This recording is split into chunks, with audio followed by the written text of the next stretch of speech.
Welcome students in Indian economic class. हम लोग भारतीय अर्थव्यवस्था के इस सीरीज में एक खंड पढ़ रहे थे, वित्तीय प्रणाली, फाइनेंशियल सिस्टम्स। उसी से जुड़ा हुआ आज का विषय है हमारा पूंजी बाजार, कैपिटल मार्केट। आज के क्लास का उद्देश्य सिर्फ और सिर्फ ये है कि जिस तरीके से वित्तीय बाजार में मुद्रा बाजार यानी मनी मार्केट को आपने अच्छी ढंग से समझा था, उसी ढंग से हम लोग वित्तीय प्रणाली का पूंजी बाजार यानी कैपिटल मार्केट को समझेंगे। और इसके बाद उसके अंदर की जो बहुत सारी बातें हैं, जिसको टर्मिनोलॉजी कहा जाए वित्तीय प्रणाली का, उसका अध्ययन अलग से किया जाएगा और उसमें बताया जाएगा उसकी तकनीक को कि आखिर पूंजी बाजार वित्तीय प्रणाली का जो पूंजी बाजार है, कैपिटल मार्केट है, वो कैसे कैसे संचालित होता है। तो पूर्व के क्लास से लिंक जोड़ते हुए हम अपने क्लास को प्रारंभ कर रहे हैं। जैसा कि आपने पूर्व में क्लास में पढ़ा था कि जो वित्तीय प्रणाली होता है, फाइनेंशियल सिस्टम्स होता है, इस वित्तीय प्रणाली के दो भाग होते हैं, है ना।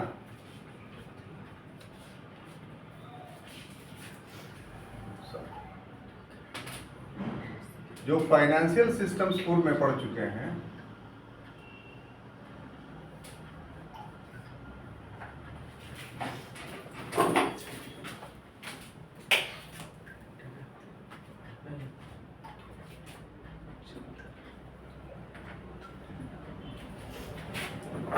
प्रणाली के दो भाग होते हैं। एक भाग को हम लोग कहेंगे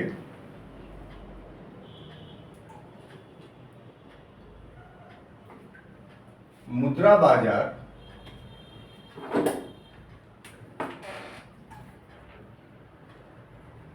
यानी मनी मार्केट,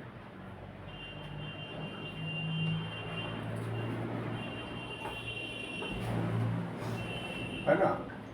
और दूसरे को हम लोग कहते थे पूंजी बाजार यानी कैपिटल मार्केट। अब देखिए, थोड़ा सा ब्रीफ पूर्व के क्लासों का करना इसलिए जरूरी है ताकि एक सीक्वेंस बन जाए। और इसमें जो मुद्रा बाजार था वो अल्पकालीन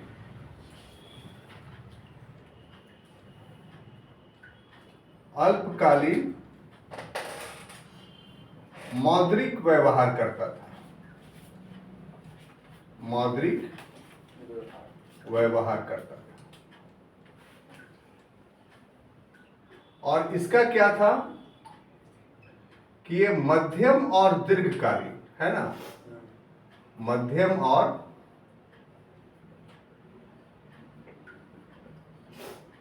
दीर्घकालीन पूंजीगत व्यवहार करता है।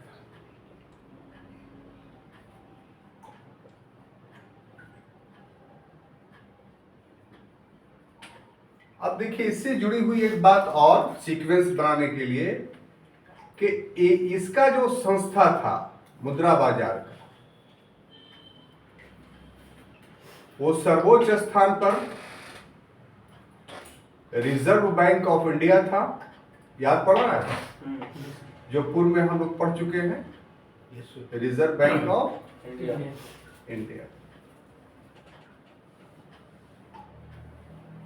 और इसके अधीन अनेक वाणिज्यिक बैंक थे, कमर्शियल बैंक, है ना, वाणिज्यिक बैंक।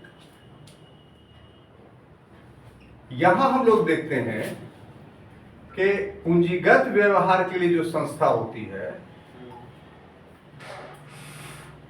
उसमें सर्वोच्च स्थान पर सेबी। कौन है? सेबी। इसको हम लोग बोलेंगे security and exchange board of India, exchange board of India, board of India, ठीक है। और इसके नीचे जो होता था वो शेयर बाजार।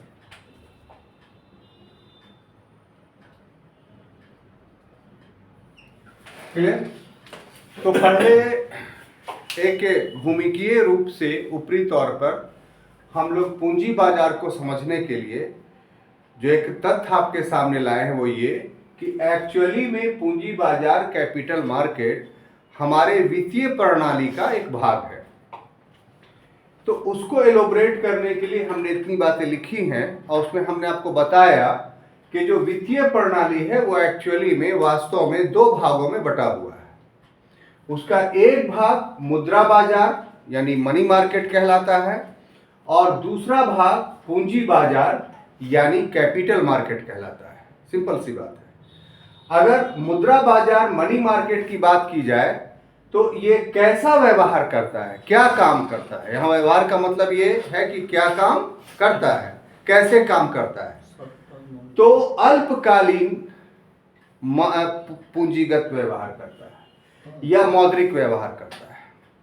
यहां पर अल्पकालीन क्या है कि एक दिन से लेकर के एक वर्ष से कम, ये अल्पकालीन हुआ। अर्थात यहां पैसा जमा होगा, निकाला जाएगा, तो इसकी अवधि जो होगा, इसका हिसाब किताब जो होगा वो एक दिन से लेके एक वर्ष से कम तक होगा।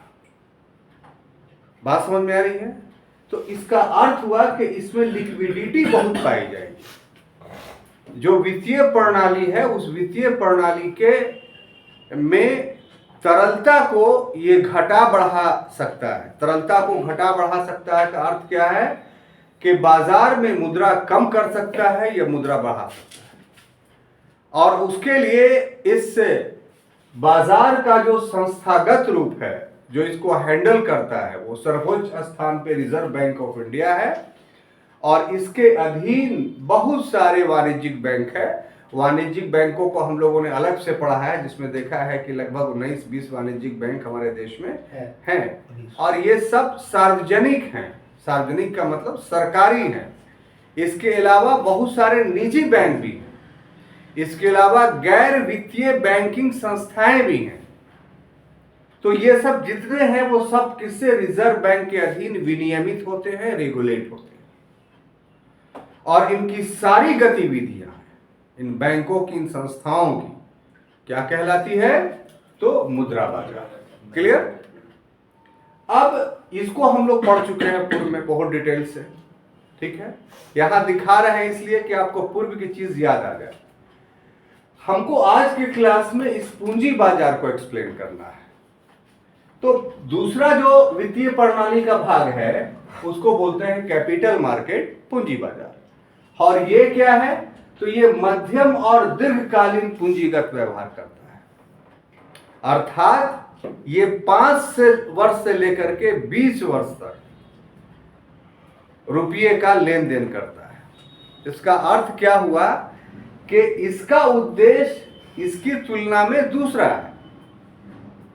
इसका उद्देश्य बाजार में मुद्रा की तरलता को नियंत्रित करना है और जो पूंजी बाजार है उसका उद्देश्य एक जगह कहीं पर धन अगर संचित हो और अधिक हो धन का, यानी सीमा से अधिक हो, और दूसरी जगह धन की कमी हो तो अधिक स्थान वाले धन से कम स्थान वाले धन पर कम स्थान वाला जो धन वाला स्थान है वहां मनी को, मुद्रा को स्थानांतरित करना। तो ऐसी परिस्थिति में आप गौर से देखिए, तो मान लिया जाए किसी के पास, जैसे अमित जी के पास बहुत सारा पैसा है और हमारे निरंजन जी के पास नहीं है, मान लिया बहुत सारा पैसा, तो निरंजन जी बेचारा मांगेंगे तो अमित दे देंगे? नहीं दे देंगे। इसके लिए एक सिस्टम चाहिए, एक व्यवस्था चाहिए। उस सिस्टम और व्यवस्था के तहत ही आप देंगे। तो उसी सिस्टम को स्थापित करता है कौन? पूंजी बाजार, कैपिटल मार्केट की क्या संस्था बनती है, उसके लिए ऑर्गेनाइजेशन बनता है, ताकि जो धन का अपवहन हो, एक जगह से दूसरी जगह ट्रांसफर हो, वो नियमों के तहत हो, और जिसका धन ट्रांसफर हो उसको मांगने पर समय के अनुरूप जो है वो दे दिया जाए। तो इस तरीके से जो पूंजी बाजार होता है वो 5 वर्ष से लेकर के 20 वर्ष तक धन को जमा करता है, और जमा धन को उन जगहों पर खर्च करता है जहां पर धन की कमी। ऐसा क्यों? ऐसा इसलिए ताकि देश का समावेशी विकास या अर्थव्यवस्था का समावेशी विकास, इंक्लूसिव ग्रोथ हो सके, अन्यथा अर्थव्यवस्था सही ढंग से नहीं चलेगी। अब इसके लिए जो संस्थागत स्वरूप है वो सबसे सर्वोच्च संस्था है सेबी। अभी आगे बताएंगे कि सेबी कब स्थापित हुआ, लेकिन यहां पर इतना बता दे कि शुरू में शेयर बाजार था इस पूंजी बाजार को चलाने के लिए। बात समझ में आ रही है? शेयर बाजार में बहुत सारे घोटाले होने लगे, तब उसको विनियमित या रेगुलेट करने के लिए सिक्योरिटी एंड एक्सचेंज बोर्ड बना। और वर्तमान समय में जिस प्रकार से मुद्रा बाजार को नियंत्रित करने के में रिजर्व बैंक महती भूमिका या सुप्रीम पावर की भूमिका निभाता है, उसी तरीके से पूंजी बाजार को नियंत्रित करने के लिए या शेयर बाजार को नियंत्रित करने के लिए सेबी जो है वो एक नेता की, एक नियंत्रक की, एक सर्वोच्च संस्था की भूमिका निभाता है।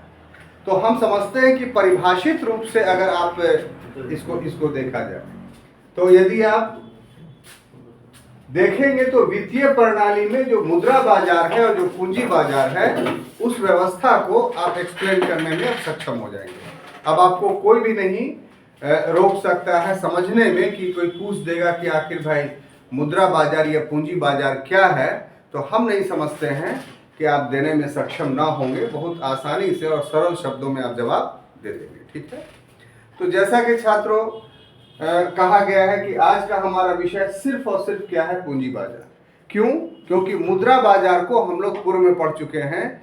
ये क्या है, कैसे काम करता है, उसमें कितनी टर्मोलॉजी थी, कौन कौन से प्रपत्र डॉक्यूमेंट्स जारी किए जाते थे, उन डॉक्यूमेंट्सों का क्या प्रभाव था, ये सारा विस्तार से हुआ है। साथ ही साथ इनके दोनों संस्थाओं को, यानी रिजर्व बैंक ऑफ इंडिया को और वाणिज्यिक बैंक जितने थे सबों के बारे में हम लोग पढ़ चुके हैं। इसलिए अब जो है आज के क्लास में पूंजी बाजार को हम लोग एक्सप्लेन करने जा रहे हैं, आगे बढ़ा जाए। ठीक है? तो जहां तक पूंजी बाजार का प्रश्न है, तो पूंजी बाजार में आखिर होता क्या है? सबसे पहले ये समझिए, है ना, पूंजी बाजार में होता क्या है। इसको संक्षेप में ऐसे समझिए कि अधिक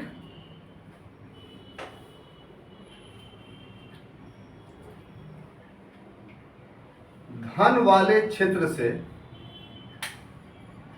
अधिक धन वाले क्षेत्र से कम धन वाले क्षेत्र में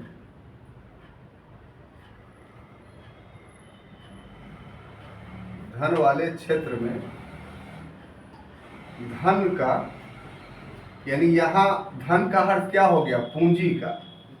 क्या चीज?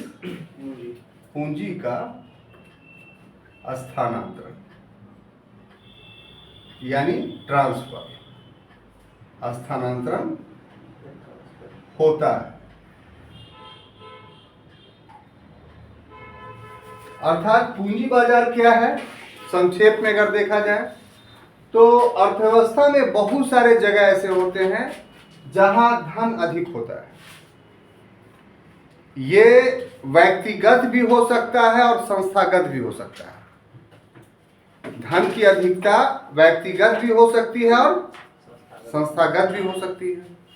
व्यक्तिगत का मतलब किसी व्यक्ति के पास अधिक धन, और संस्था का मतलब किसी बैंक के पास, किसी कॉरपोरेशंस के पास अधिक धन। और कम धन वाला क्षेत्र का अर्थ हुआ कि कोई उद्योग हो, नहीं, कोई उद्योग हो, कोई व्यक्ति उद्योग लगाना चाह रहा हो और पैसा नहीं हो, पूंजी नहीं हो।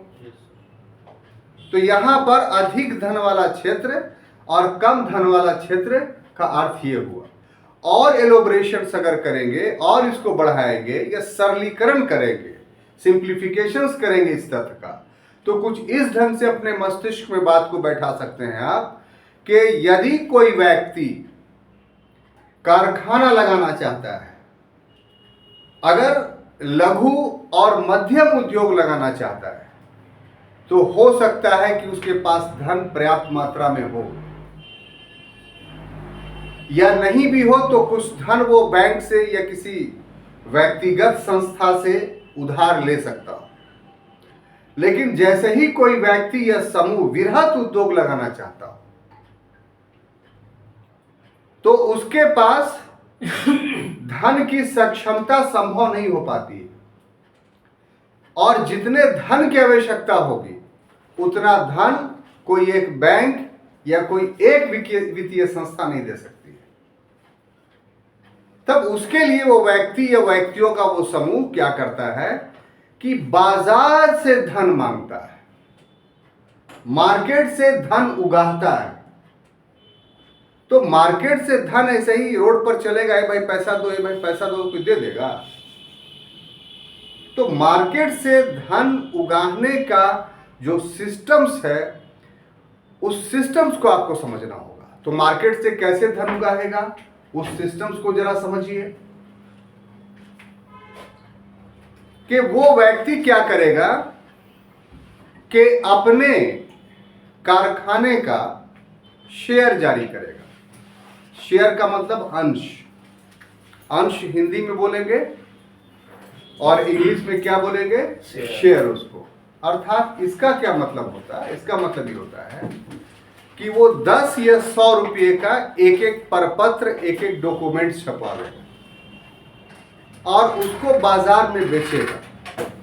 लोग अपने सामर्थ्य के अनुरूप उस 10 रुपये या 100 रुपये के परपत्र को, डॉक्यूमेंट्स को खरीदेंगे और इसी 10 रुपये और 100 रुपये परपत्र के डॉक्यूमेंट्स को अंश या शेयर बोलते हैं। और बदले में क्या कि कंपनी यदि लाभ कमाती है तो उसमें जितना पैसा उस व्यक्ति का लगा हुआ है, वर्ष में उसका हिसाब करके उसको उसका अंश, शेयर का लाभांश, शेयर का लाभांश, लाभांश मतलब प्रॉफिट, वो उसको दे दिया जाएगा। तो इस तरीके से जिसने धन मांगा उसका उद्योग चलने लगा, और जिसने धन लगाया उसको लाभांश मिला, प्रॉफिट मिला। तो ये पूरा व्यवस्था जो है उसी को हम लोग बोलते हैं अधिक धन वाले क्षेत्र से कम धन वाले क्षेत्र में धन का ट्रांसफर करना। ये संपूर्ण प्रक्रिया जो होती है उस प्रक्रिया को पूंजी बाजार यानी कैपिटल मार्केट कहते हैं। ये अभी हमने आपको एक परिभाषा के रूप से हमने आपको चीज़ों को समझाया। अब देखिए साहब कि ये जो पूंजी बाजार है, इस पूंजी बाजार में 2 शब्द जुड़े हुए हैं। कितने शब्द? 2 शब्द। इसको पहले समझना होगा। सर, सेविंग और स्टॉक होता है किसी? सेविंग और स्टॉक एंड एक्सचेंज पूरा बोलिए ना। Security and exchange board of India कहाँ पर? एस पूरा स्टॉक होता है सर, कि सिक्योरिटी होती है? सिक्योरिटीज होता है, सिक्योरिटी होता है, स्टॉक को कंट्रोल करता है इसलिए। ठीक है, ये बोल रहे हैं सेबी का। Yes sir. ये एकदम फर्स्ट क्लास का इसका एब्रिविएशंस का एक्सप्लेनेशन सर। एस से सिक्योरिटीज एंड ई से एक्सचेंज, बी से बोर्ड ऑफ इंडिया। दिखला देंगे आपको। 2 शब्द जो है उसमें एक शब्द है यहाँ पर अंश। क्या? अंश। इसको बोलते हैं इंग्लिश में शेयर, ठीक है। और दूसरा शब्द है ऋण पत्र। क्या बोलते हैं? ऋण पत्र। इसको इंग्लिश में बोलते हैं डिबेंचर। क्या बोलते हैं? डिबेंचर। अब ये दोनों को समझ लेते हैं। कि जो बाजार से पूंजी उगाने का प्रयत्न उद्योगपति करेगा, ये सेंटेंस का तो आप समझ गया ना कि बाजार क्या होगा और पूंजी कैसे होगा। तो वो उसके लिए भी मैंने आपको बताया कि डॉक्यूमेंट्स जारी करेगा। तो वो डॉक्यूमेंट्स दो प्रकार का होगा, एक होगा जो अंश कहलाएगा और दूसरा होगा वो ऋण पत्र कहलाएगा। आप जानते हैं दिवाकर भाई कि अंश और ऋण पत्र में क्या अंतर है? नहीं, आप बोलिए रितु रंजन जी। सर शेयर में जब कंपनी को लाभ होता है तभी देना होता है लाभांश, और डिवेंचर में जो है कंपनी को लाभ हो या हानि हो इससे जो खरीदा है उसको फर्क नहीं पड़ता। Very good. अंश और ऋण पत्र में क्या फर्क है? पहला अंतर कि यदि आप शेयर खरीदते हैं तो कंपनी को लाभ होगा तभी आपको लाभांश मिलेगा। अगर कंपनी को घाटा होगा तो आपको लाभांश नहीं मिलेगा।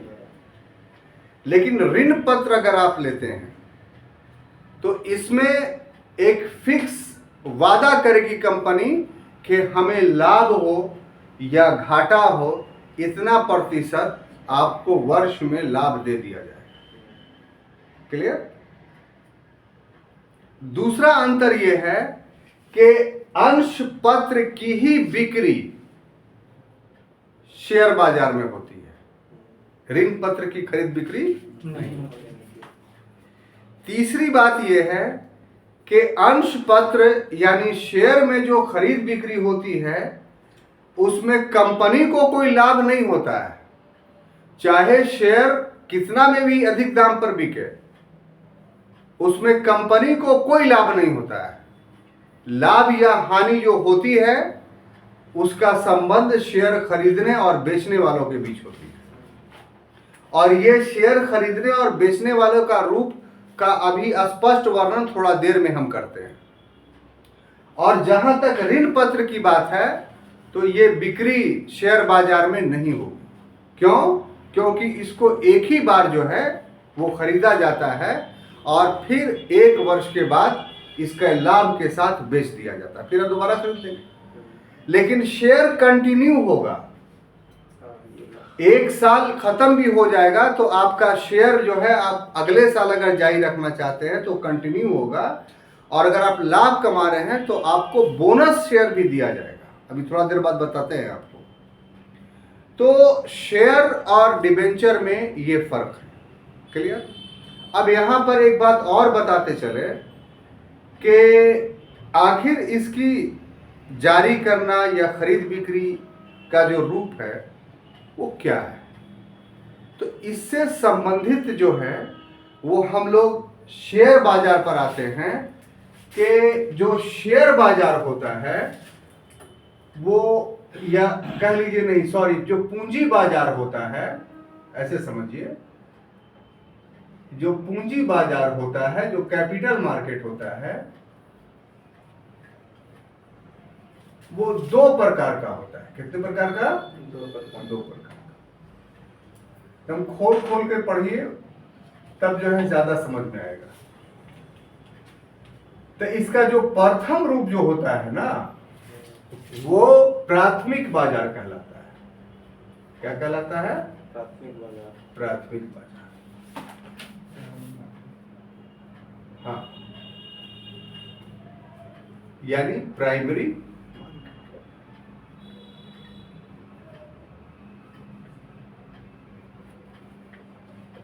और उसके बाद दूसरा जो कहलाता है वो द्वितीयक बाजार,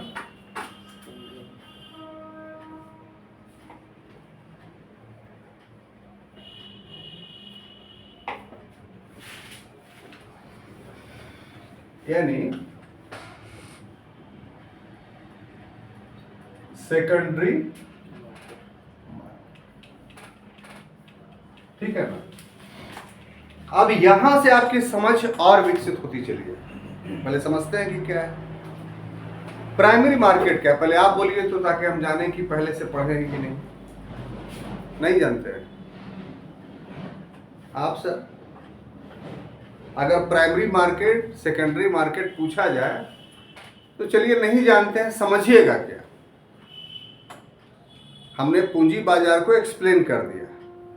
ऐसे में चलिए तर्क के खातिर मान लेते हैं कि आप नहीं जानते, फिर भी आप पूंजी बाजार शब्दावली को समझने के बाद अपने स्तर से ना जानते हुए भी क्या व्याख्या कर सकते हैं कि प्राइमरी मार्केट और सेकेंडरी मार्केट क्या हो सकता है। तो ये दोनों चीजें जो हैं वो शेयर और डिबेंचर से जुड़ा हुआ है, ठीक है। तो प्राइमरी मार्केट का मतलब ये हुआ कि कोई उद्यमी, क्या चीज, उद्यमी मैंने समझ रहा है ना, उद्योग लगाने वाला, कोई उद्यमी धन प्राप्ति हेतु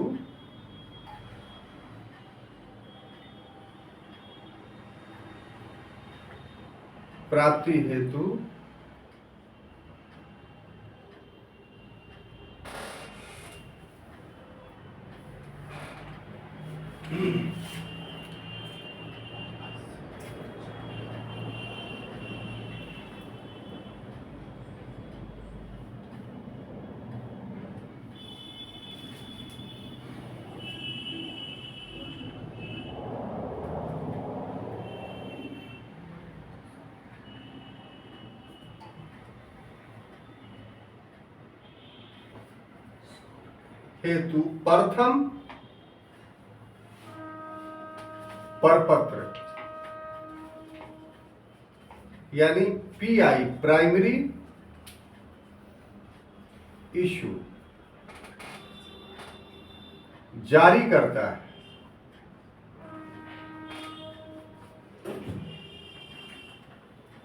और इसे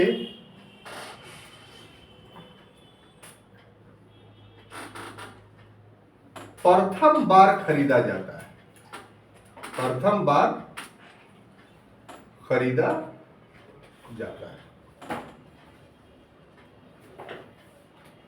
तो उसको प्राथमिक बाजार बोलेंगे, शेयर बाजार। जैसे कोई व्यक्ति या व्यक्तियों का समूह या संस्था उद्योग लगाना चाह रहा है, तो ये क्या करेगा, तो ये करेगा ये कि अभी के वर्तमान नियम के अनुसार सबसे पहले अपने आप को सेबी में सूचीबद्ध करेगा। 1988 से पहले यह नियम नहीं था, 1988 से पहले यह नियम नहीं था।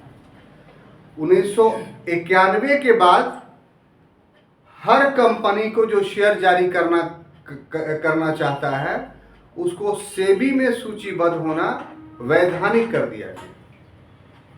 यानी वैधानिक का मतलब कि अब यदि वो नहीं करता है सूचीबद्ध अपने आप को और शेयर जारी कर देता है तो उस पर कानूनी कार्रवाई हो जाएगी। वैधानिक का मतलब मेंबर बनना चाहिए, नहीं, रजिस्ट्रेशन कराना पड़ेगा। मेंबर शब्द इस्तेमाल मत कीजिए, सेबी में रजिस्टर्ड होना पड़ेगा। बात समझ में आ रही है? तो सर्वप्रथम कोई भी उद्यमी या उद्यमियों का समूह या संस्था जो वृहद उद्योग लगाना चाहती है उसको सबसे पहले सेबी में सूचीबद्ध होना पड़ेगा, लिस्टेड होना पड़ेगा। क्लियर? कोई कंफ्यूजन नहीं। अब वहां वो सूचीबद्ध हो गया, लिस्टेड हो गया, तो वो पूरी तरीके से जो है वो इस बात का अधिकारी हो गया कि बाजार में अपने शेयर जारी करे। तो वो क्या करेगा कि एक डॉक्यूमेंट्स तैयार कराएगा जिसमें कंपनी का पूरा विवरण होगा और उसके साथ ये शर्त होगी कि 10 रुपये का हम जारी कर रहे हैं या 100 रुपये का जारी कर रहे हैं, तो उसका विवरण होगा कि दोनों का जारी कर रहे हैं। और इस तरीके से पहले, अब तो नेट का ज़माना आ गया है तो रूप दूसरा हो गया है, लेकिन पहले की बात बता रहा हूं मैं कि पेपर में उसका ये परपत्र डॉक्यूमेंट्स जारी होता था, यानी शेयर जारी होता था, और जो लोग खरीदना चाहते थे उसके फॉर्म को भर कर करके और अपना बैंक अकाउंट दे कर करके और उसमें जितना शेयर खरीदना चाहते हैं उतनी राशि का ड्राफ्ट बना कर करके उसके पते पर भेजना पड़ता था। और बदले में वो क्या करता था कि आपके सारे विवरणों को अपने पास रख कर करके आप जितना माने 100 रुपया का 100 शेयर खरीदना चाहते हैं तो उतना जिस प्रकार का नोट आपके पास होता है ना, उसी प्रकार का लिफाफा में बंद कर करके आपके पास भेज देता था, यानी आपने शेयर खरीद लिया उसका।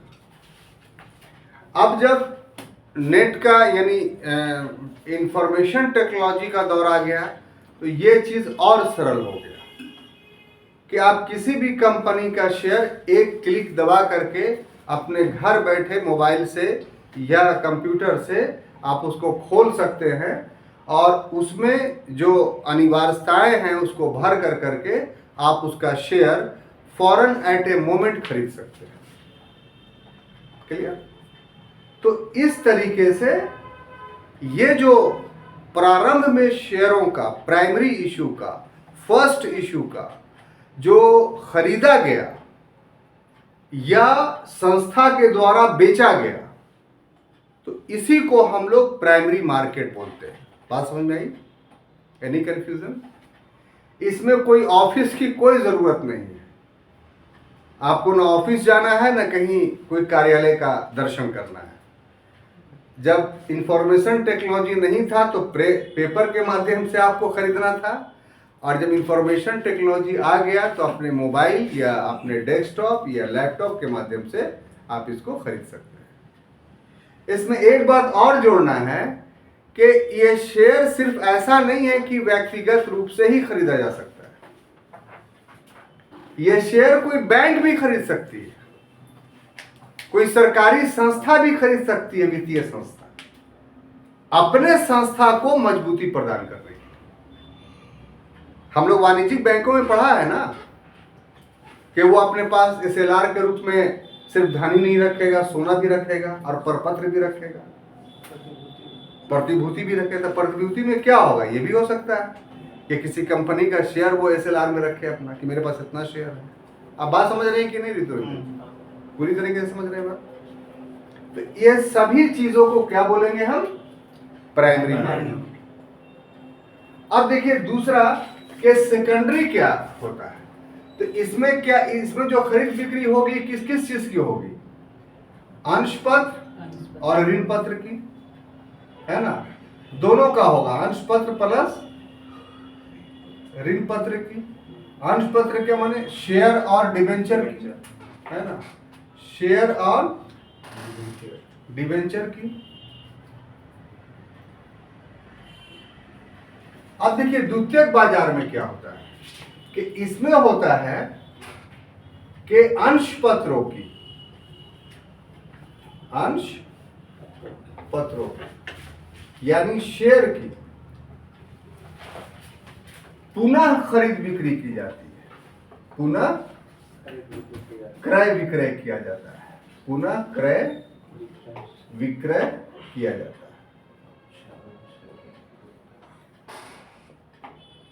विक्रय किया जाता है और ये जो किया जाएगा उसके लिए क्या होगा? तो शेयर बाजार होगा, मतलब ये इसका भौतिक स्थल होगा। कहां किया जाएगा? शेयर बाजार में किया जाएगा और इसके लिए मंदड़िया और तेजड़िया होंगे, बुल्स और बियर होंगे। ये सब टर्मिनोलॉजी में हम लोग पढ़ चुके हैं तो वहां इसको एक्सप्लेन नहीं कर रहे हैं, ठीक है? जब जरूरत होगा देखिएगा कैसेट तो आपको उस पर मिल जाएगा। बुल्स और बियर होंगे और साथ ही साथ तीसरी बात क्या होगी कि इसमें इस व्यवहार में ये जो व्यवहार होगा कंपनी को कोई लाभ नहीं होगा, कंपनी को कोई लाभ या हानि नहीं होगी, कोई लाभ या हानि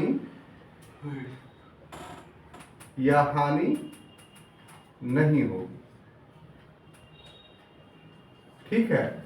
यानी जो भी होगा वो बेचने वाला और खरीदने वाले के बीच में होगा। हाँ, इतना जरूर होगा कि अगर उसके शेयर बहुत ज्यादा बिक रहे हैं और ऊंचे दामों पे बिक रहे हैं तो उस कंपनी का साख मजबूत होगा बाजार में। यानी अब दोबारा वो अगर शेयर जारी करेगा कभी तो उसकी बिक्री फौरन हो जाएगी। ये उसको लाभ, माने उसको बाजार से पैसा लेने में दिक्कत नहीं होगा। क्लियर? अब देखिए ये जो प्राइमरी बाजार है, ये जो प्राइमरी बाजार हम लोगों ने देखा, तो इसके साथ कुछ शब्द जुड़े हुए हैं, वो जरा क्लियर कर लेते हैं तब और स्पष्ट होगा। उसमें पहला शब्द है प्रोस्पेक्ट्स। प्रोस्पेक्ट्स, ये प्रोस्पेक्ट्स क्या है साहब? तो जनता से सीधे,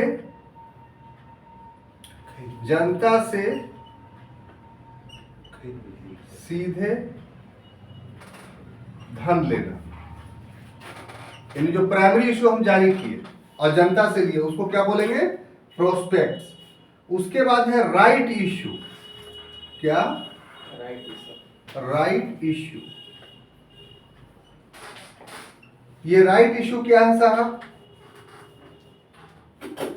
कि वर्तमान अंशधारियों को देना, वर्तमान अंशधारियों को देना, अंशधारियों को। और एक और टर्मिनोलॉजी है जिसको हम लोग बोलते हैं बोनस इशू। Bonus issue.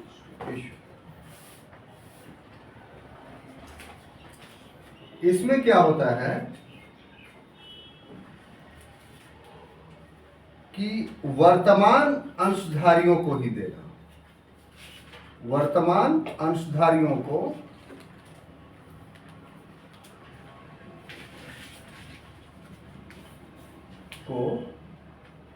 लाभांश देना, लाभांश।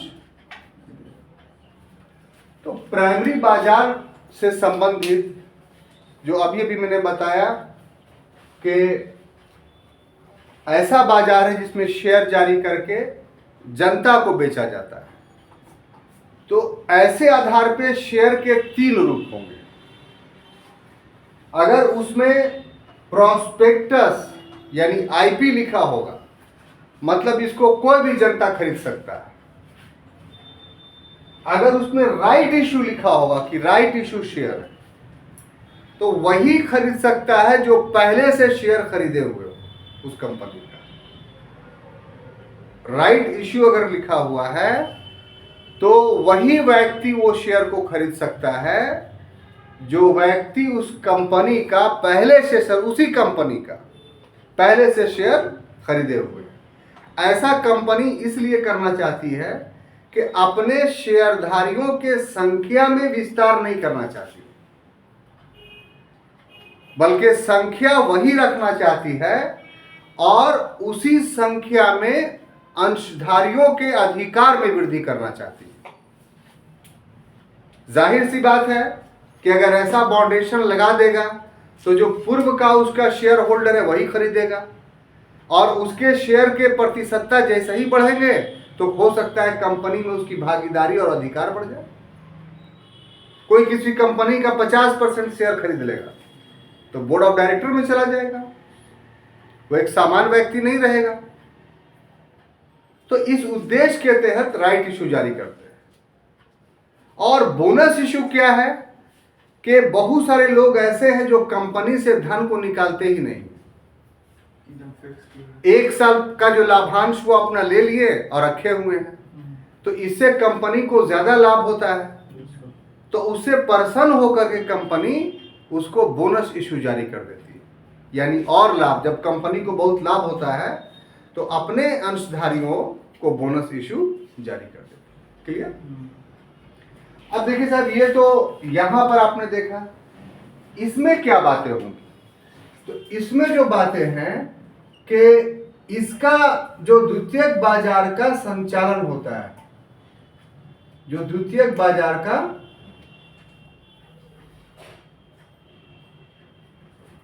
संचालन होगा वो 2 से होगा। पहला शेयर बाजार नहीं। और दूसरा प्रतिभूति एवं, ऐसे इसको लिखिए, भारतीय प्रतिभूति और विनिमय बोर्ड। भारतीय प्रतिभूति और विनिमय बोर्ड। विनिमय बोर्ड, इसी को पूर्व में हम लोग लिखे थे क्या चीज, SEBI, security and exchange board of India. तो अब देखिए, यहां तो जरूरत नहीं थी, पेपर से काम चल रहा था, पेपर जारी किया जाता था, लेकिन अब पुनः खरीद बिक्री जो होगी उसके लिए जरूरी है कि शेयर बाजार। तो ये शेयर बाजार की संकल्पना जो उभर करके आई है वो 20वीं शताब्दी में आई। ऐसा आप मत समझ जाइए कि बहुत पहले से, पूरी तरीके से ये वित्तीय प्रणाली का जो पूंजी बाजार है वो एक नवीन अवधारणा है धन उगाने की। तो 20वीं शताब्दी में हुआ और इसके लिए जो ऑफिस चुना गया, कार्यालय बनाया गया या स्थल बनाया गया, जो कह लीजिए, उसी को शेयर बाजार बोलते हैं। तो ये 20वीं शताब्दी के आरंभ से ये शुरू हो गया था। भारत में अगर देखिए तो आजादी से पहले अल्प मात्रा में और आजादी के बाद वृहद पैमाने पे, जो बुक हमने प्रेस्क्राइब किया है आपको, उसमें पूरा डेटा दिया हुआ है कि कौन शेयर बाजार कब कब बना है। तो उसका यहाँ लिखना बेकार की बात हो, मटेरियल आपका तो है ही है, तो आप उसमें देख करके याद कीजिएगा। यहाँ कंसेप्ट डेवलप कर रहे हैं, बात समझ रहे हैं कि समझ आ रही कि नहीं, ताकि इस क्लास को करने के बाद आपको जो बुक प्रेस्क्राइब हुआ है उसको पढ़िएगा तो पूरा समझ में आपको आएगा, नहीं।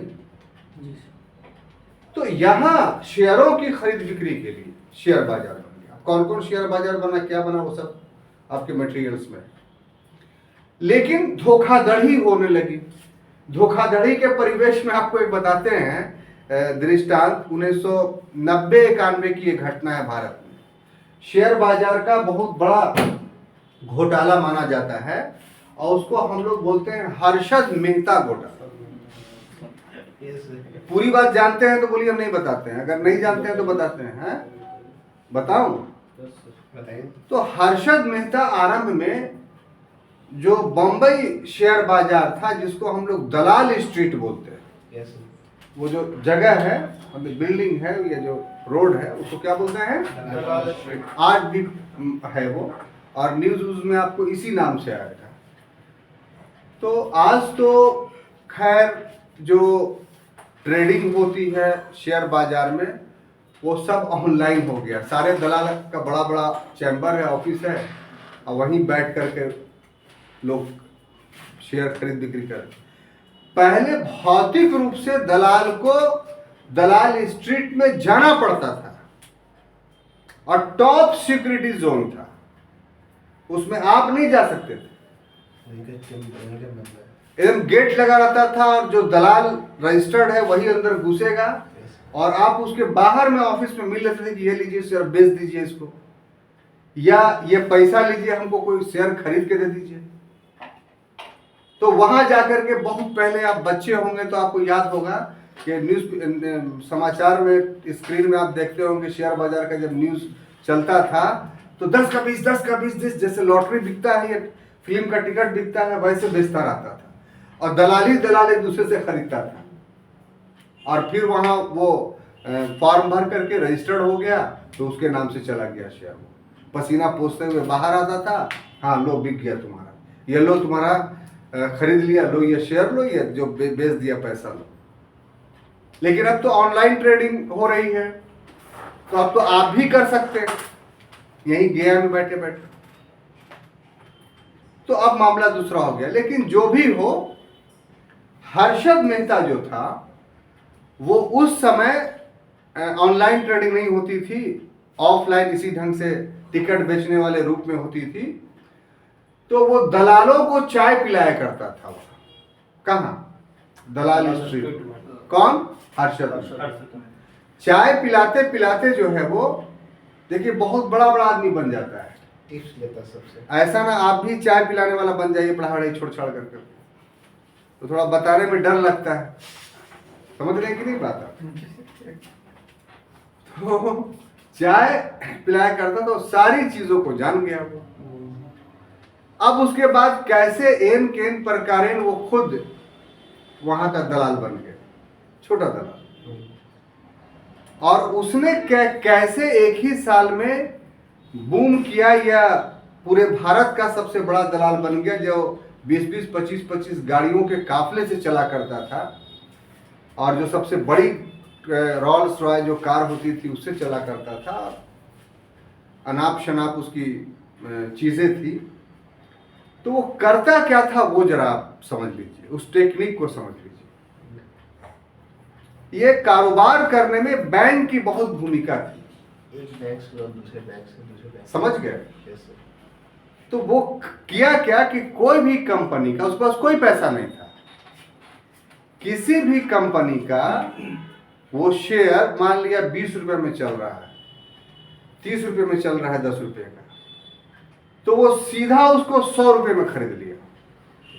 और उसके अच्छे खासे शेयर, वो शेयर अपने पैसे से नहीं खरीदा, बैंक के पैसा। वो यूको बैंक और कौन कौन बैंक था उसके मैनेजर से मिलकर के उसको बोलता था कि सिर्फ एक रात के लिए आप गारंटी पेपर दे दीजिए कि हम आपको इतना रुपया लोन देते हैं। वो सिर्फ गारंटी पेपर होता था, वो लोन निकला ऐसा नहीं था। और वो जो गारंटी पेपर होता था वो बैंक के रजिस्टर में इनक्लोज भी नहीं होता था। वो मैनेजर अपने ऊपरी स्तर से वो लेटर इशू कर दिया, और उस ग्राउंड पर उसने उतना शेयर खरीद लिया। बात समझिए। अब यहां तो सेंसेक्स उस कंपनी का बढ़ गया, एकदम चुप है। दूसरा, अरे बाप रे, तो बूम कर रहा है। अब दूसरा दिन जैसे ही खुला शेयर बाजार, उस पर मार हो गया, वो 250 और 300 में बिकने लगा। तो ये तो अधिकांश शेयर 100 रुपये में लेके रखे हुए अपने पास, धड़ा अपना बेचने लगा। तो 100 रुपया मूल्य में ये पैसा लगाया भी नहीं, लेकिन 250 और 300 में पूरा शेयर अपना बेच दिया। और वो जो गारंटी पेपर था वो जाके उसको दे दिया कि लीजिए फाड़ के फेंक दीजिए। तो एक 24 घंटे के अंदर उसने करोड़ों रुपया कमा लिए कि नहीं। अब इससे क्या हुआ, ये तो चला साल भर बहुत, तो वास्तविक रूप से तो उस कंपनी का उत्पादन हो नहीं रहा था, प्रॉफिट थी नहीं। प्रॉफिट होने से ना शेयर बूम करता है। ये तो छद्म था, किसी व्यक्ति ने सेंध लगा करके उसके क्षणिक रूप से उसके मूल्यों को बढ़ा दिया। वास्तव में अंतर्राष्ट्रीय बाजार में या शेयर बाजार में उसका मूल्य उतना नहीं था। अब जैसे ही हर्षद मेहता ने उसका शेयर लेना बंद कर दिया, ठीक है, तो दूसरा व्यक्ति जो है वो लिया, तो सेकंड डे से उसका धड़ाम से गिर गया। सीधा जमीन ये आप मेरे से अब लीजिए। तो सब पैसा चला या इसे बढ़ने और घटने में किसके पास? हर्षद मेहता के पास। लोग कंगाल होने लगे। इसी ढंग से हर कंपनी में वो करने लगा, तो कंपनी के साथ पर भी बट्टा लगने लगा। तो ऑक्यूमुलेशंस ऑफ वेल्थ होने लगा इंडिया में। लोग शेयर बाजार में पैसा धन कमाने के लिए लगा रहे थे, लेकिन यहां हो क्या रहा था, अभी मैंने आपको बताया ना कि शेयर बाजार में जो खरीद बिक्री होती है उससे कंपनी को कोई लाभ नहीं होता है। ये लाभ या हानि बाहर वाले लोगों को होती है जो इसका खरीद बिक्री कर रहे हैं। तो अब हमेशा तो जुआ हो गया एक प्रकार का। जुआ में हमेशा एक ही व्यक्ति का इक्का आ रहा है, वही जीतता चला जा रहा है। तो बाकी जो खिलाड़ी हैं वो क्या हो रहे हैं, वो कंगाल होते चले जा रहे हैं। साहब, एक साल के अंदर भारत के मध्यम वर्ग की पूरी अर्थव्यवस्था धराशायी हो गई। तब सरकार ने इस पर स्टर्न एक्शन लिया और जांच की, तो पता चला इसके पीछे एक चाय वाला है। और उसके सारे जांच कर करके अंदर किया, और तब शेयर बाजार पर लोगों का विश्वास कुछ वर्षों के बाद जमा। तो हम समझते हैं कि इतने सारे एग्जाम्पल देने के बाद आप पूरी तरीके से समझ चुके हैं कि आखिर पूंजी बाजार या मनी मार्केट क्या है और यह मुद्रा बाजार यानी कैपिटल मार्केट क्या है और यह मुद्रा बाजार यानी मनी मार्केट से किस रूप से भिन्न। तो बाकी इसके जितने टर्मोलॉजी हैं उसको जो बुक प्रेस्क्राइब किया गया उसमें आप लोग देख लीजिएगा। अगले क्लास में हम अर्थव्यवस्था के अगले विषय के साथ उपस्थित होंगे। तब तक के लिए धन्यवाद दीजिए। Thank you.